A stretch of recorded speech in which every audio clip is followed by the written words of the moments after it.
Hello इन shalom everyone, एक बार फिर से आपका बहुत बहुत स्वागत करते हैं। और आज कि अगेन इस वीडियो में मैं आपके साथ एक ऐसे टॉपिक के ऊपर बात करने जा रही हूं जिससे आपको पता चल सके कि आप एक स्पिरिचुअल अटैक, एक आत्मिक आक्रमण के अंदर है।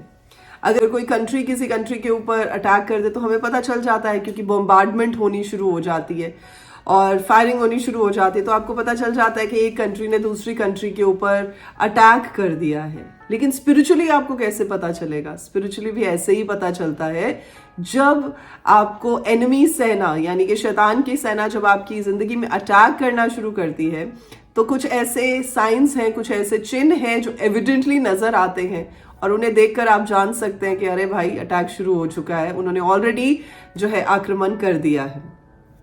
3 ऐसी बातें मैं आपके साथ शेयर करूंगी, क्योंकि इन 3 बातों में काफी सारी और बातें जो है वो सिमट कर आ जाएंगी। सो प्राइमरीली मैं सिर्फ 3 ही बातों को आपके साथ आज शेयर करूंगी जिनसे आप जान सकेंगे कि परमेश्वर की नजदीकी से आप बाहर चले गए हैं, आप उस बाड़े में से, उस प्रोटेक्शन के घेरे में से, दायरे में से बाहर चले गए हैं। और क्योंकि आप बाहर चले गए, अब अटैक तो होना लाजमी था, और अब जब हो गया है तो अब करना क्या है। तो चले इससे पहले कि हम बाकी बातों को शेयर करें, सबसे पहले ये शेयर करते हैं कि एक्चुअली आपको पता कैसे चलेगा कि आप अटैक में आ चुके हैं।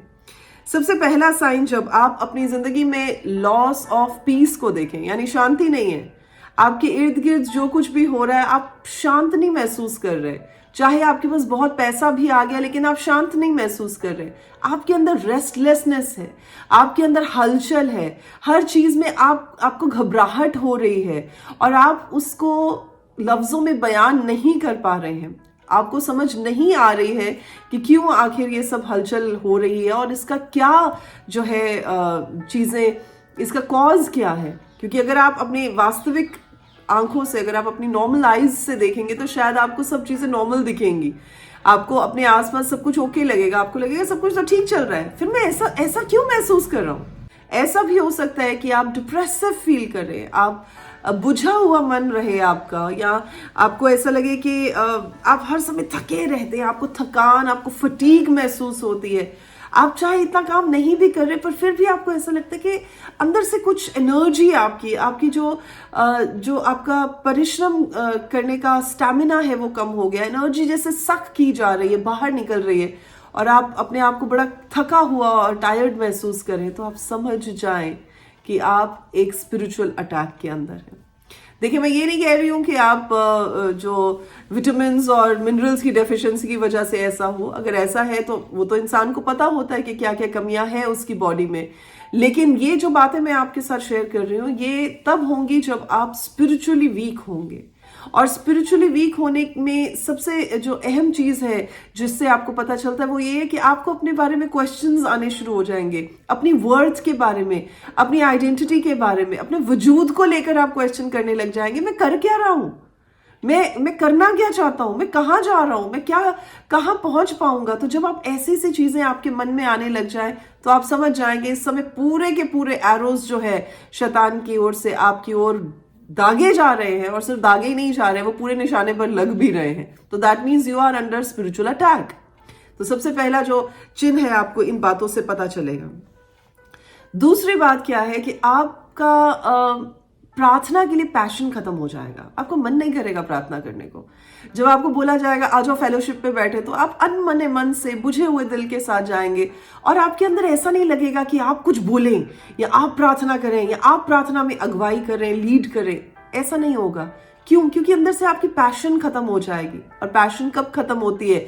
जब स्पिरिचुअल अटैक्स बढ़ जाते हैं, जब आप पूरे उस रडार के अंदर होते हैं जहां आपके ऊपर एक के बाद एक अटैक किया जाता है, तो you don't feel like praying, आपका मन नहीं करता है। और होता क्या है कि परमेश्वर अलग अलग तरीके से आपके पास वार्निंग सिग्नल्स भेजते हैं, मैसेजेस भेजते हैं अपने लोगों के जरिए से, पर आप उन मैसेजेस को समझ नहीं पाते हैं या आप उन मैसेजेस को रिसीव नहीं कर पाते हैं। कब होता है? जब आप स्पिरिचुअल अटैक के अंडर होते हैं। और इस समय में क्या होता है कि अगर आपको कोई कह भी दे प्रार्थना करने के लिए, तो आप बड़े लापरवाहों की तरह बिल्कुल फ्री इन चीजों से बिल्कुल केयरलेस से होकर जो है वो प्रार्थना के माहौल में जाते हैं, या प्रार्थना में किसी के साथ आप इन्वॉल्व हो पाते हैं। सो इससे भी आपको पता चल जाता है कि दिस इज द टाइम कि परमेश्वर आपको वार्न कर रहे हैं कि प्रभु के पास मुड़कर आ जाएं, परमेश्वर का हाथ थाम लें, परमेश्वर को पुकारें ताकि आप इस अटैक से बच सकें। ये दूसरा अटैक है। तीसरा साइन जो है आपको कैसे पता चलेगा कि अचानक आपके साथ जुड़े हुए जो लोग हैं वो अलग होने शुरू हो जाएंगे। स्पेशली योर फेथफुल वंस, जिनके साथ आप बड़े करीब हैं, जिनके साथ आप बड़े क्लोजली निट रहे हैं, वो अचानक ही उनमें और आप में कंफ्यूजन आएगी या मिसअंडरस्टैंडिंग्स पैदा होंगी जिसकी वजह से वो आपसे अलग हो जाएंगे। तो जब आपके अपने लोग अलग होने शुरू हो तो आप समझ जाएं कि इस समय शैतान का पूरा आक्रमण, पूरा अटैक आपके ऊपर हो रहा है और आपको सतर्क होने की जरूरत है, आपको अपना गार्ड संभालने की जरूरत है। जब आप इन तीनों चीजों को या इन तीनों में से किसी भी एक चीज को अपनी लाइफ में होते हुए देखते हैं तो जस्ट बी विजिलेंट। ऐसे ना कहें कि चलो कोई बात नहीं, अभी ठीक है, मैं संभाल पा रहा हूं, अभी हो जाएगा ठीक, तो इसके हिसाब से चलेंगे। नहीं, be very carefully. Warning signals होते हैं जिन्हें संभालना, जिन्हें देखना जरूरी होता है। जैसे फॉर एग्जाम्पल कि जब हम चिकन पॉक्स की बात करते हैं तो वो क्या होता है, चिकन पॉक्स ऑलरेडी अंदर काम कर चुका होता है बॉडी के, लेकिन दिखाई बाहर देना तब शुरू करता है जब अंदर नुकसान हो जाता है।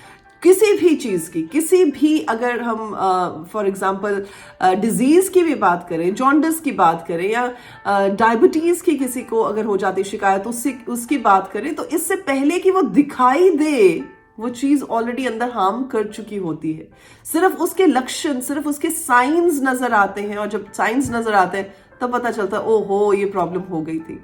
तो इससे पहले कि ऐसे प्रॉब्लम आए, इससे पहले कि आप इन साइंस के अंदर पूरी तरह से धंस जाए और निकलना मुश्किल हो जाए, आप जान लें कि आप स्पिरिचुअल अटैक के अंदर हैं। ठीक है जी। अब आपका क्वेश्चन ये हो सकता है कि पास्टर नहीं तो आपने साइंस तो बता दी, अब करना क्या है? करना ये है कि परमेश्वर के वचन को पुकारना है, प्रभु को पुकारना है। वचन में ऐसी बात लिखी है कि मैं जब प्रभु आपको पुकारता हूं आप मेरी सुन लेते हैं। वचन में ऐसा लिखा है, प्रभु इस दीन जन ने आपको पुकारा और आपने उसकी सुन ली, आपने उसे सब कष्टों से, सब विपत्तियों से दूर किया। और जब आप इन वचनों को बोल बोल कर प्रार्थना करेंगे, परमेश्वर के पास वापस लौट आएंगे, जब परमेश्वर के हाथ को थाम लेंगे, तब परमेश्वर आपको बचाने के योग्य परमेश्वर है। और वचन में ऐसा भी लिखा है, बहुत सारे, देखिए भजन संहिता में बहुत सारे ऐसे भजन हैं, बहुत सारे ऐसे जबूर हैं जिनमें आप पढ़ सकते हैं और अपने लिए उन बातों को बोल सकते हैं। और जब आपका मन नहीं करता प्रार्थना करने का, जस्ट रीड दोज साम्स, उन वचनों को पढ़ लें सिर्फ, और उन्हें ऐसा पढ़े। मैंने आपको एक बार पहले भी इस बात को बताया था एक वीडियो में कि उनको ऐसा पढ़े जैसे आप ही की ओर से वो वचन आ रहे हैं। और एक चीज और ध्यान में रखिएगा कि जब झुंड में, अगर आपने नेशनल ज्योग्राफिक चैनल देखा होगा तो उसमें आपने देखा होगा कि जब एक शेर हमला करता है तो वो झुंड पर हमला नहीं कर पाता, वो वेट करता रहता है कि उस झुंड में से कोई एक एनिमल, कोई एक शिकार जो है अलग हो, कोई एक एंटिटी अलग हो। और जब वो अलग होती है, वो एक एनिमल अलग होता है, तो सारे का सारा जो उसका फोकस होता है शेर का, वो उस एक के ऊपर होता है, क्योंकि वो झुंड को नहीं पकड़ सकता, वो पूरे के पूरे ग्रुप को नहीं पकड़ सकता, वो एक को, जो वीकेस्ट लिंक होता है, उसको पकड़ता है। तो अगर आप भी ऐसा महसूस करते हैं कि आपका फेलोशिप में जाने का मन नहीं करता, आपका प्रार्थना में, मंडली में बैठने का मन नहीं करता, तो उस समय ऐसा ना करें कि नहीं नहीं चलो आप कर लो, मुझे नहीं करना है। Be a part of them, क्योंकि जब तक आप मंडली में रहेंगे, जब तक आप ग्रुप का हिस्सा रहेंगे, जब तक आप उस पूरे के पूरे फेलोशिप का हिस्सा रहेंगे, तो आप बचाए जा सकते हैं। कहीं ना कहीं फिर भी स्कोप है आपके बचने का। लेकिन अगर आप खुद ही अपने आप को अलग कर लेंगे तो फिर तो आपको पता ही है कि वचन में लिखा है कि शैतान क्या करता है, गरजने वाले सिंह के समान घूमता है और ढूंढता है कि वो किसको अटैक करे, किसके ऊपर वो डेवस्टेशन को लेकर आ सके।